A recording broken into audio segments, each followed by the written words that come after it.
TR family. வீட்டில் விளக்கு ஏற்றுவது ஏன்? அழகா ஒரு சின்ன பேய் கதை மூலமா வீட்ல எதுக்கு விளக்கேத்துறோம் அப்படின்ற ஒரு விஷயம் தெரிஞ்சுக்கலாம். அதுக்கு முன்னாடி நம்ம சேனலை மறக்காம சப்ஸ்கிரைப் பண்ணி வச்சுக்கோங்க. பக்கத்துல ஆல் என்ற பெல்லையும் கிளிக் பண்ணி வச்சுக்கோங்க. அப்பதான் நான் போட போற வீடியோஸ் உங்களுக்கு நோட்டிபிகேஷனா டக்கு டக்குன்னு வரும். வாங்க வீடியோக்குள்ள போகலாம். சொக்கா சொக்கா சோறுண்டோ சோழியன் வந்து கெடுத்தாண்டோ அப்படின்னு ஒரு பேய் வந்து சொல்லிச்சாமா. ஒரு ஊரில் ஒரு குடியானவன். அவனுக்கு 2 புதல்விகள். ஒருவருக்கு உள்ளூரிலேயே திருமணம் முடிந்தது. மற்றொரு மகள் அரியலூரில் உள்ள ஒரு சோழியனுக்கு வாக்கப்பட்டாள். காலம் உருண்டோடியது. கிழக்குடியானவன் இறந்தான். மூத்த மகளின் கணவனும் இறந்தான். அவளது தங்கையோ அடுத்த ஊரில் கணவருடன் சுகமாக வாழ்ந்து வந்தாள். மூத்த மகளுக்கு சந்ததி ஏதும் இல்லை. ஆகையால் வயிற்றுப் பிழைப்புக்காக நிலத்தில் விவசாய கூலி செய்து வந்தாள். தினமும் 2 படி அரிசி சமைத்து உண்பாள். அப்படியும் பசி தீராது. யாரிடமும் சொல்லவும் வெட்கம். ஆகையால் காரணத்தை அறியவில்லை. ஒரு நாள் அரியலூரில் உள்ள அவளுடைய தங்கை தன்னுடைய அக்காளை பார்க்க சொந்த ஊருக்கு வந்தாள். அக்காலும் வயல்வெளி வேலைகளை முடித்துக்கொண்டு மாலை பொழுது சாயும் முன் வீட்டிற்கு வந்தாள். அன்று தனது தங்கையை பார்க்க வந்திருக்கிறாள் என்று கருதி 2.5 படி அரிசி எடுத்தாள். தங்கை சொன்னாள், முதலில் விளக்கேற்றி விட்டு சமை. இருட்டில் சமைக்க கூடாது. மேலும் என் வீட்டில் நான் விளக்கு வெளிச்சத்தில் தான் சாப்பிடுவேன் என்றாள்.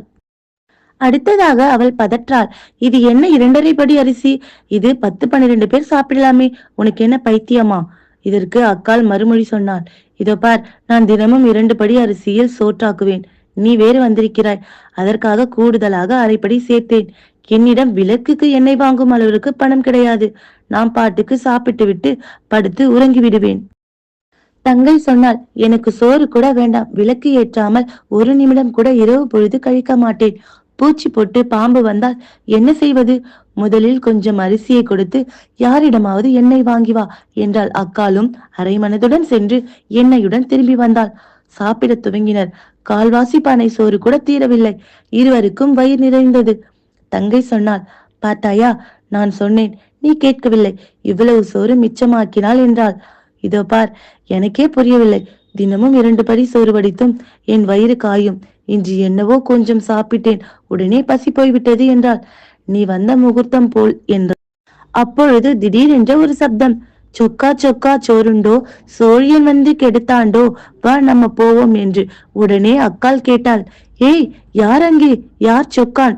அப்பொழுது ஒரு குரல் ஒலித்தது. நான் தான் சொக்கான். நான் ஒரு பேய்.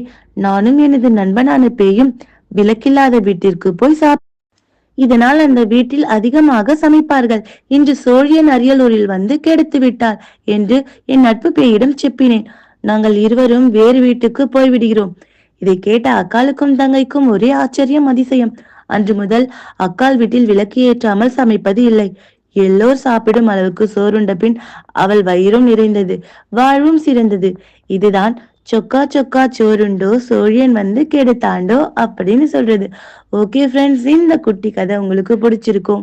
வீட்டுல விளக்கேத்தின பிறகு நம்ம சமைக்கணும் அப்படின்ற ஒரு விஷயமும் புரிஞ்சிருக்கும்.